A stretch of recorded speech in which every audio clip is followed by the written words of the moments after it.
This is the next subject now. What is God? Odd question, right? If you never saw a brain and you were to look at one, you would have never guessed that it was conscious, that it was emotional, and that it was a mind. Just a little clump of pink matter.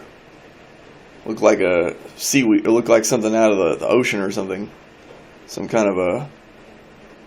just... ugh. And the lesson here is that looks can be very deceiving.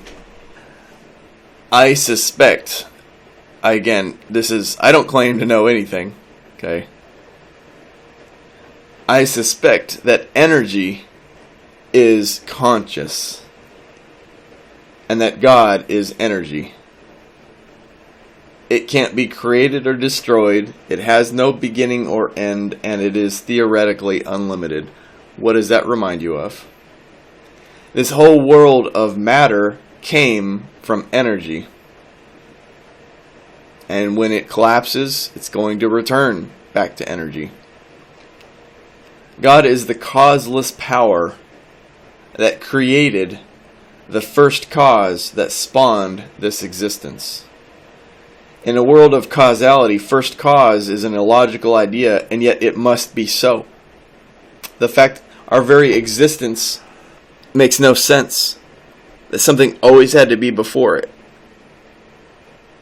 Which would mean that a causeless first cause has to be so is the only explanation to why our existence would exist.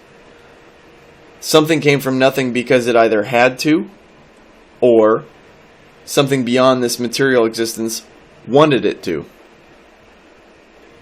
But the fact that we exist at all is an absurdity. Causality is the giant clue.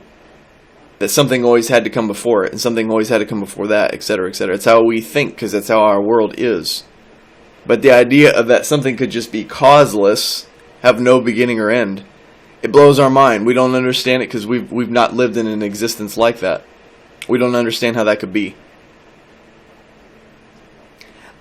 But that is what is required to have made our existence something causeless.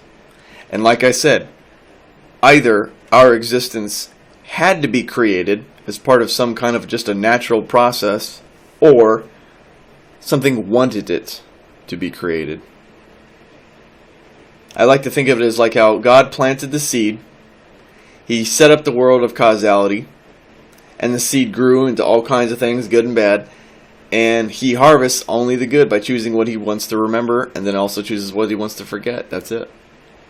The second death, as referred to in the Bible, is being forgotten by God. It means it's as if it never existed. Like it was just a fleeting idea that came and went in your mind. It was never real. But if you loved a certain idea, and then that made that idea into a reality by creating something real in your world, now it's real, and in God's case, now it's eternal.